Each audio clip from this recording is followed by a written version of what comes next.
Good morning, my dear students. So yesterday we started about the fourth lesson. That is about transition and inner transition elements.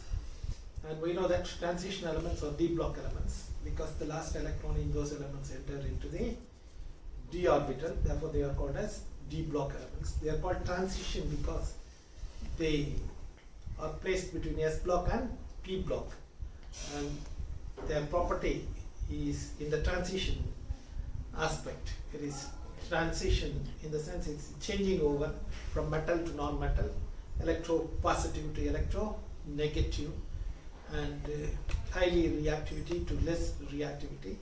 And these are the reasons why they are called as transition series. We know that these transition elements only we started yesterday. We'll take up the inner transition elements in the second part of this lesson. So group 3 to group 12 are the transition elements, and they are having 4 series: 3D series, 4D series, 5D series, 6D series. Each series having 10 elements because d orbital can accommodate 10 electrons. So configuration will go from D1 to D10. And the second aspect that we saw yesterday is about the electronic configuration. So in the electronic configuration, one care should be taken. There should not be D4 configuration, there should not be D9 configuration, particularly copper and chromium. And due to Hund's rule and the extra stability, they will be converted, upgraded to D5 and D10, right? So that has to be kept in mind. Today we'll see the next two characteristics of this transition elements. Next is metallic character. So it is found that all the elements which are present in the transition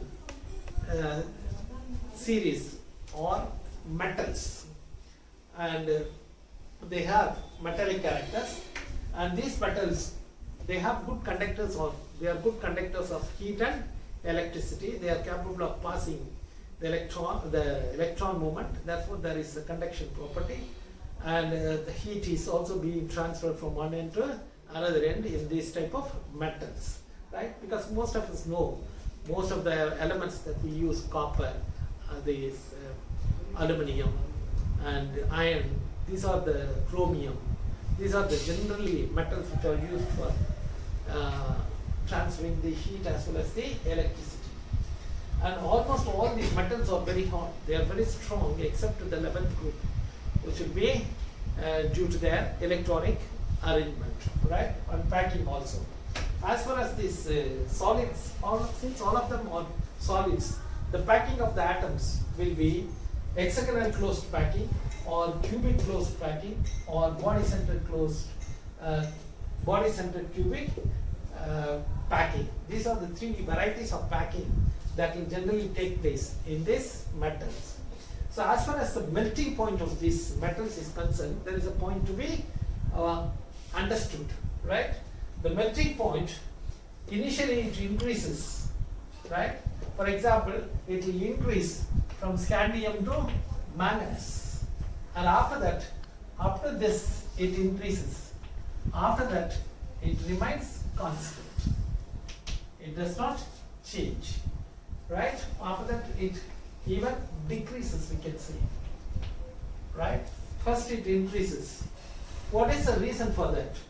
So scandium is having D1 configuration. This is having D2. This is D3. This is D5. This is D5, right?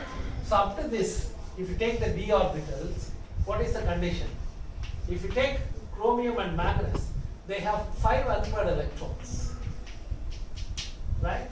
In this 3 unpaired electrons, in this 2 unpaired electron, in this 1 unpaired electron.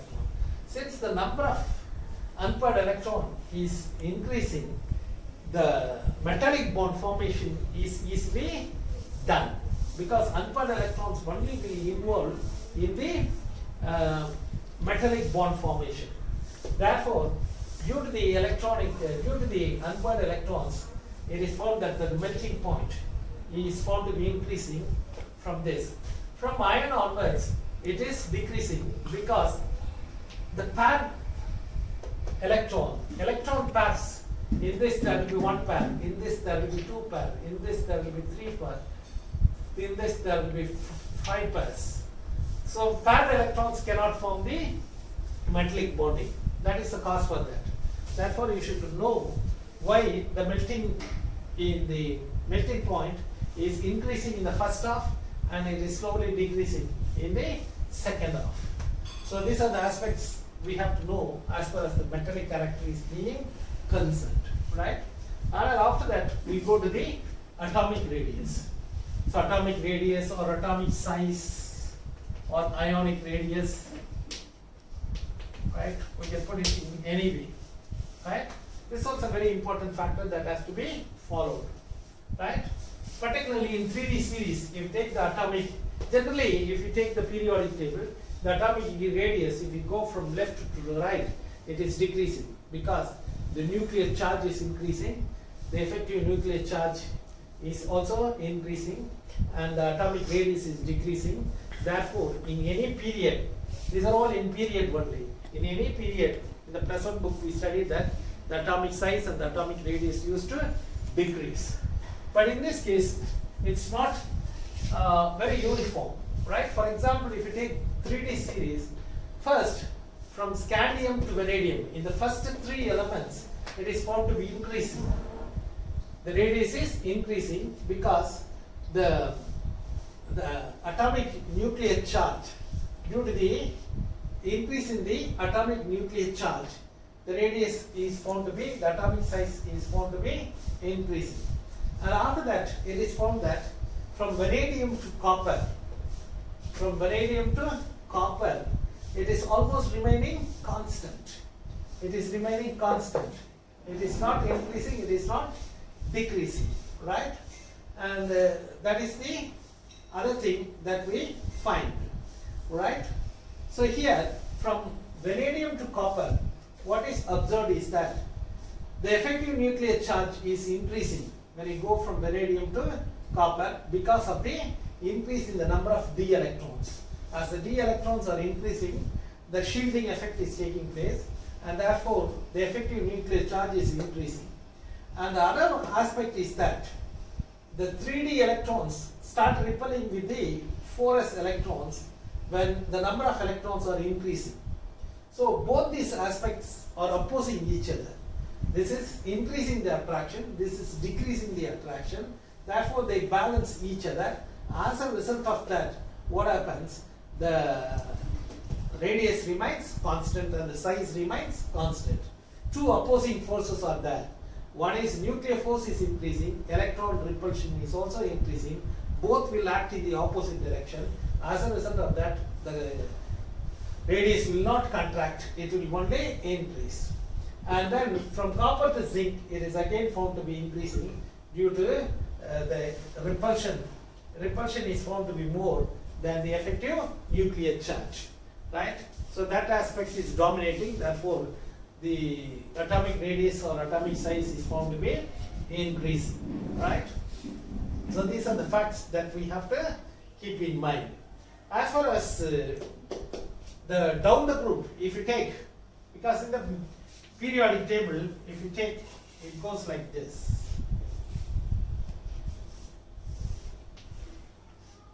So we have 3D, after that we have 4D, then 5D, 6D, like that it goes, right? So here, when you compare from 3D to 4D, the atomic volume or atomic size or atomic radius is found to be increasing. But whereas when you go from 4D to 5D, it is not increasing, it rather remains constant because of a new factor called lanthanide contraction. About this lanthanide contraction in the inner transition elements, we have a detailed study in this lesson itself. The second half of the lesson, we know what is lanthanide contraction. That is due to the presence of the 4f electrons. So there is not only poor shielding from d electrons, there is poor shielding from f electrons also in 5d series. Because of that, the atomic radius almost remains same as that of the 4d, right? So that has to be explained in this particular aspect. Okay, so these are the three things we have to identify. From scandium to vanadium, the atomic radius decreases due to increase in the nuclear charge. Then vanadium to copper, it remains constant. Then copper to zinc, it is increasing. So these are the three trends that we are seeing in the atomic radius, right?